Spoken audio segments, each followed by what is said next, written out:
ମାତା ଲକ୍ଷ୍ମୀ କୁହନ୍ତି, ଘରର ଏହି 5ଟି ଜିନିଷ କେବେ ବି କାହାକୁ ଦେବା ଉଚିତ ନୁହେଁ। ଆମେ ଏହି 5ଟି ବସ୍ତୁ ଦେବା ଦ୍ୱାରା ଘରକୁ ଭୟଙ୍କର ବିପତ୍ତି ଆସିଥାଏ। ଆଜି ଏକ ଏପରି ପ୍ରାଚୀନ କଥା ଶୁଣିବା ଯାହାଦ୍ୱାରା କି ଆପଣମାନେ ଜାଣିପାରିବେ ଯେ କାହିଁକି ଏହି 5ଟି ଜିନିଷ କେବେ ବି ଅନ୍ୟକୁ ଦେବା ଉଚିତ ନୁହେଁ।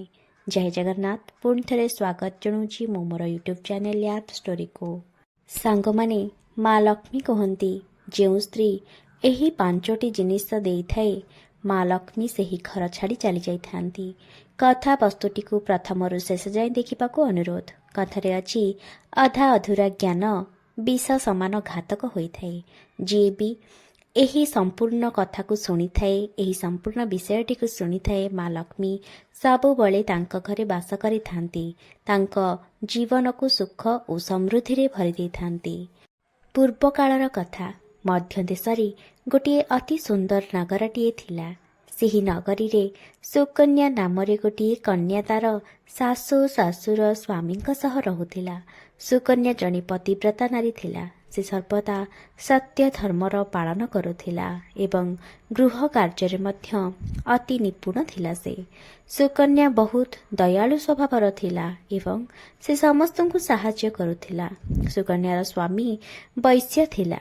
ତାର ଶସ୍ୟର ଦୋକାନ ଥିଲା। ସେଥିରୁ ସେମାନେ ବହୁତ ଖୁସିରେ ଚଳୁଥିଲେ। ସେମାନଙ୍କ ପାଖରେ ଅଧିକ ଧନ ମଧ୍ୟ ଥିଲା।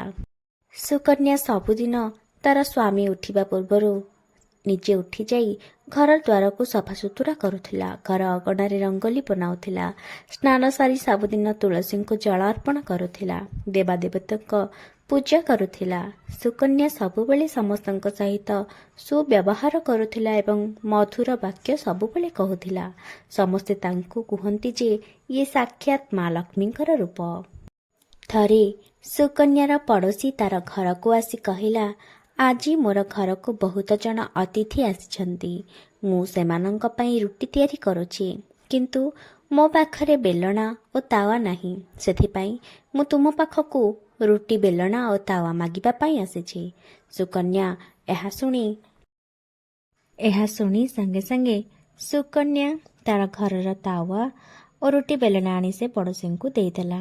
କିଛି ସମୟ ପରେ ଆଉ ଏକ ପଡ଼ୋଶୀ ସୁକନ୍ୟାଙ୍କ ଘରୁ ଆସି କହିଲେ ଯେ ଆଜି ମୋର ପିଲା ଘରର ଝାଡ଼ୁଟିକୁ ଖେଳାଖେଳି କରି ଭାଙ୍ଗି ଦେଇଛନ୍ତି। ଆଉ ତୁମ ପାଖରୁ ମୁଁ ଝାଡ଼ୁଟିକୁ ନେବା ପାଇଁ ଆସିଛି। ମୋର ଘର ଅଳିଆ ହୋଇ ପଡ଼ିଛି। ମୁଁ ଘର ଝାଡ଼ୁ କରିସାରି ତୁମକୁ ସେହି ଝାଡ଼ୁକୁ ଫେରାଇ ଦେବି। ଏହା ଶୁଣି ସୁକନ୍ୟା ମଧ୍ୟ ତାର ଝାଡ଼ୁଟିକୁ ଆଣି ତାର ପଡ଼ୋଶୀଙ୍କୁ ଦେଇଦେଲା। କିଛି ସମୟ ପରେ ଆଉ ଜଣେ ପଡ଼ୋଶୀ ଆସିଲେ ଏବଂ କହିଲେ, ଆଜି ମୋ ଘରକୁ କିଛି ଅତିଥି ଆସିଛନ୍ତି।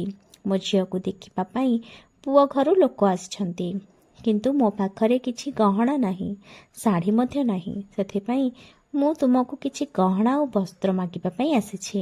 କାମ ସରିଗଲେ ମୁଁ ସେସବୁକୁ ତୁମକୁ ଫେରାଇ ଦେବି। ଏହା ଶୁଣି ସୁକନ୍ୟା ତାର ଶାଢ଼ୀ ଓ ଗହଣାକୁ ଆଣି ସେହି ପଡ଼ୋଶୀଙ୍କୁ ଦେଲା। ତାପରେ ଯେତେବେଳେ ସନ୍ଧ୍ୟା ହୋଇଗଲା, ସନ୍ଧ୍ୟାବେଳେ ଆଉ ଜଣେ ପଡ଼ୋଶୀ ଆସି କହିଲେ, ମୋ ଛୁଆ ଭୋକରେ କାନ୍ଦୁଛି, ଆଉ ତାକୁ ପିଇବାକୁ ଦେବାକୁ କ୍ଷୀର ବି ଆଜି ନାହିଁ।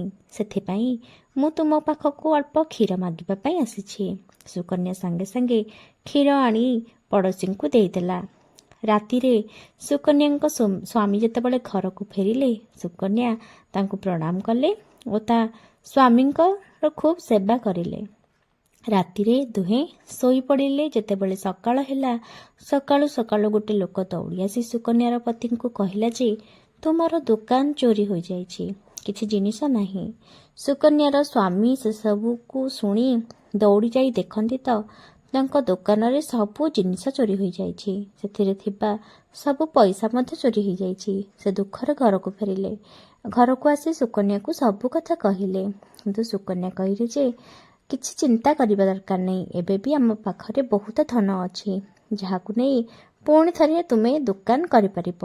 ଏହା କହି ସୁକନ୍ୟା ଯେତେବେଳେ ତାର ତିଜୋରୀ ପାଖକୁ ଯାଇ ଦେଖେ ତ ସେ ସବୁ ଟଙ୍କା ବି ଚୋରି ହୋଇଯାଇଛି। ସେଥିରେ କୌଣସି ଟଙ୍କା ବି ନାହିଁ। ଏହା ସବୁ ଦେଖି ସୁକନ୍ୟାର ସ୍ୱାମୀ ଅତି ରାଗିଗଲେ।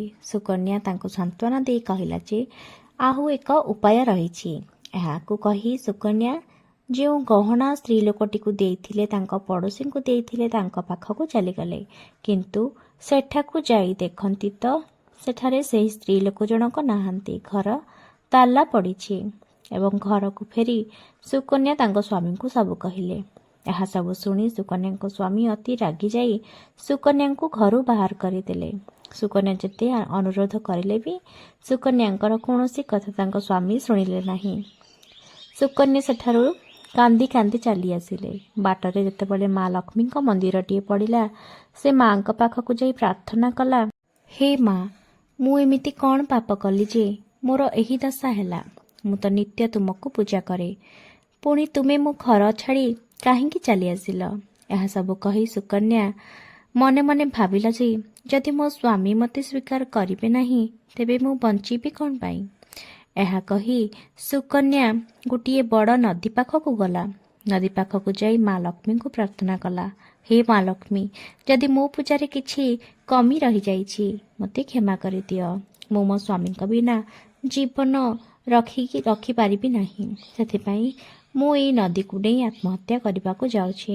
ଏହା କହି ଯେତେବେଳେ ସୁକନ୍ୟା ନଦୀକୁ ଡେଇଁବାକୁ ଯାଏ, ସାକ୍ଷାତ ମା ଲକ୍ଷ୍ମୀ ସେଠାରେ ପ୍ରକଟ ହେଲେ। ସୁକନ୍ୟା ଏହା ଦେଖି ଅତ୍ୟନ୍ତ ଖୁସି ହୋଇଗଲା ଆଉ କହିଲା, ହେ ମା, ମୋତେ କ୍ଷମା କରିଦିଅ। ମୁଁ ବହୁତ ବଡ଼ ଭୁଲ କରିବାକୁ ଯାଉଥିଲି। ମା ଲକ୍ଷ୍ମୀ କହିଲେ, ହେ ସୁକନ୍ୟା, ମଣିଷକୁ କେବେ ବି ନିଜ ଜୀବନ ନେବାର ଉଚିତ ନୁହେଁ। ନିଜ ଜୀବନ ନେବାର ଅଧିକାର ତାର ନାହିଁ। ଯେତେ ବଡ଼ ବିପଦ ଆସିଲେ ବି ଆତ୍ମହତ୍ୟା କରିବା ଏବଂ ଆତ୍ମହତ୍ୟା କରିବା ପାଇଁ କାହାକୁ ବାଧ୍ୟ କରିବା ଏହା ମହାପାପ ଅଟେ।